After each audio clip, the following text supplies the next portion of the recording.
Having seen to some extent the background of yoga philosophy, now a few observations as regards the uniqueness of yoga philosophy.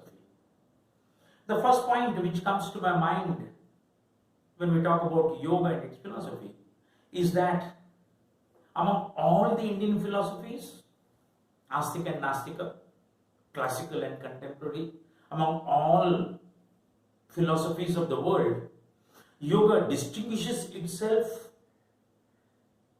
by being practical.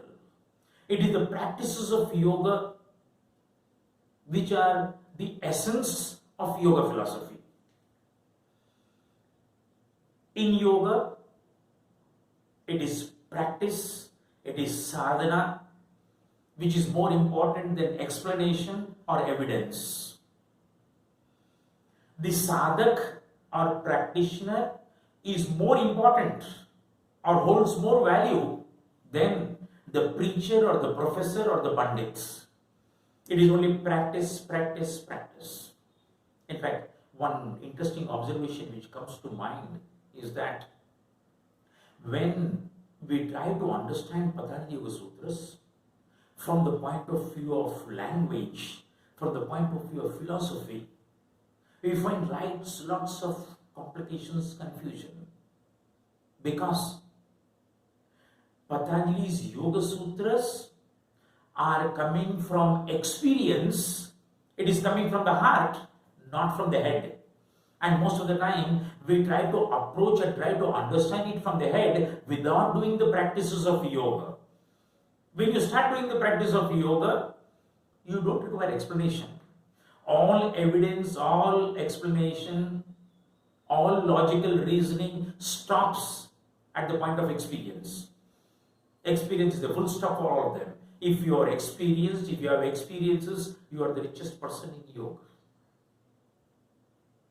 The next point which I want to mention is that yoga is holistic in its nature.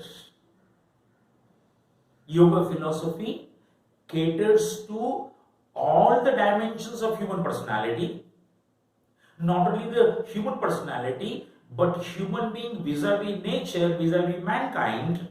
So it's actually holistic in the real sense. Take for example Patanjali's Yoga Sutras. It propounds the Ashtanga Yoga, the yoga with 8 limbs.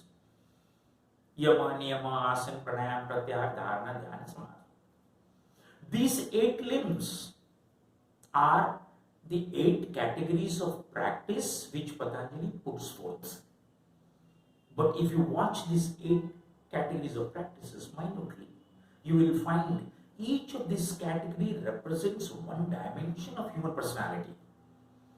The yamas represent the social equation, and accordingly, we have the personal equation, the physical equation, the physiological equation, the mental, the psychological, the intellectual, and the spiritual.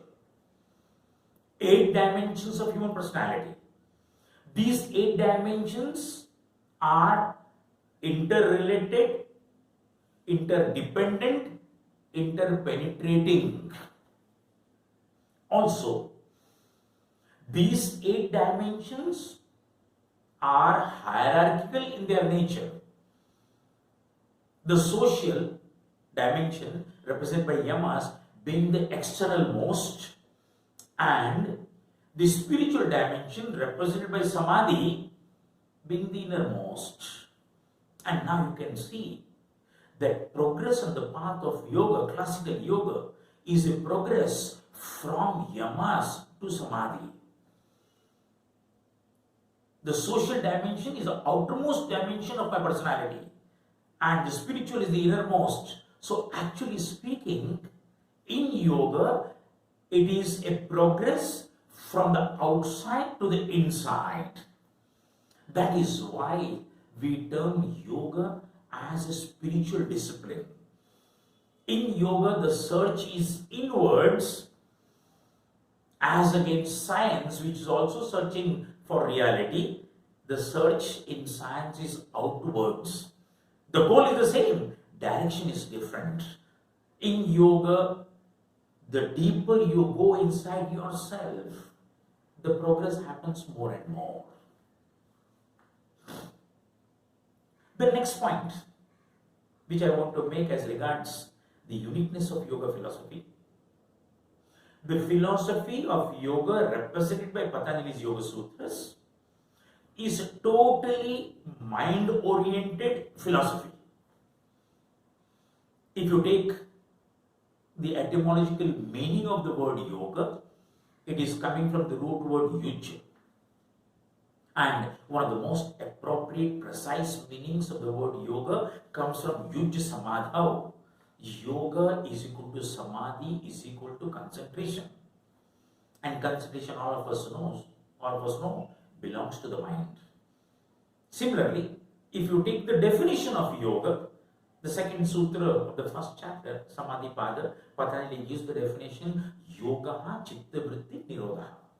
Yoga is the restraint to the point of stoppage of mental modifications. So, both meaning and definition point towards the emphasis or focus on the mind of the human being. And if you look at the practices of yoga, all the practices of yoga have to do with the mind of the human being. When you talk about yamas, it is trying to keep social conflicts away so that the mind is peaceful. If you talk about niyamas, personal adjustment. If you talk about asanas, removal of conflicts, pranayam, dharana, suchi, yogata manasa, the mind becomes fit for concentration. Of course, meditation, pratyahara, directly connected to the mind. So all the practice of yoga, the meaning of yoga, definition of yoga is mind-oriented.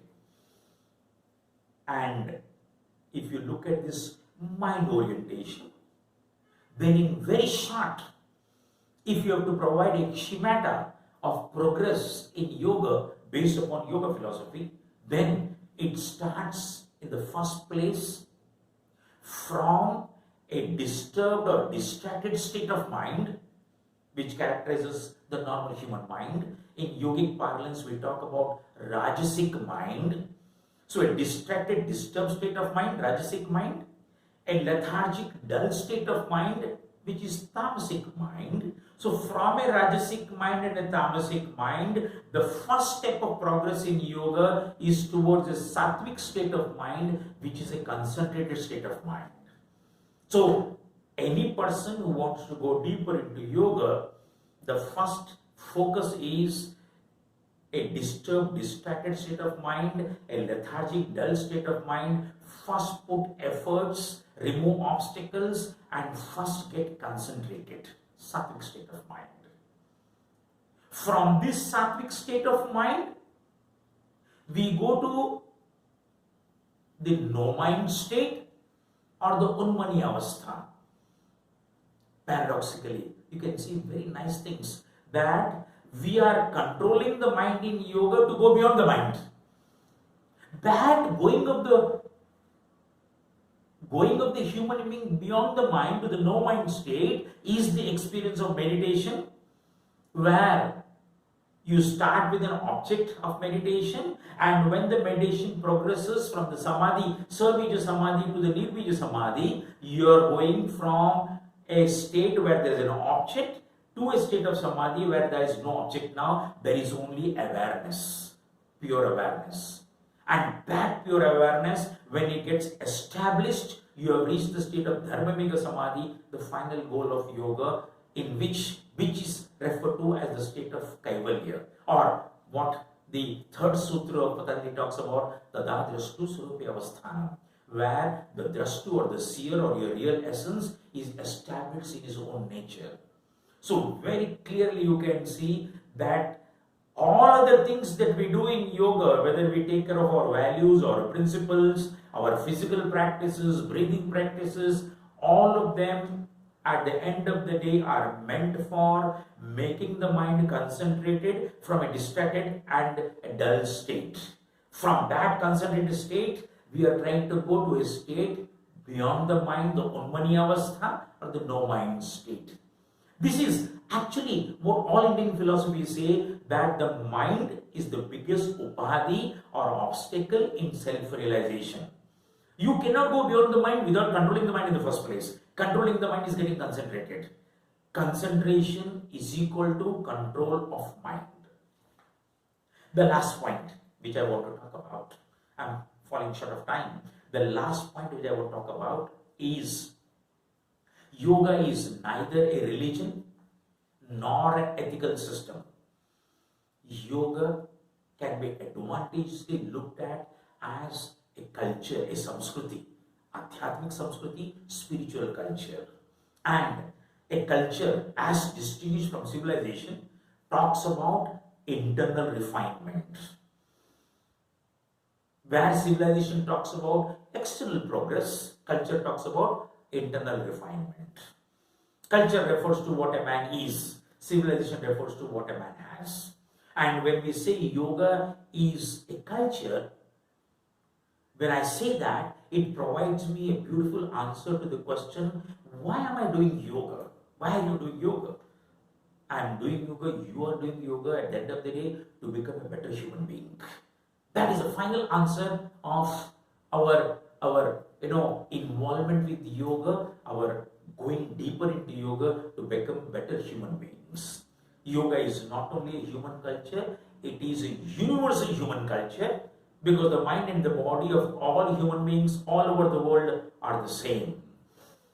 Yoga applies to all human beings irrespective of caste, creed, race, religion, region, nationality, gender, age group, profession, walk of life.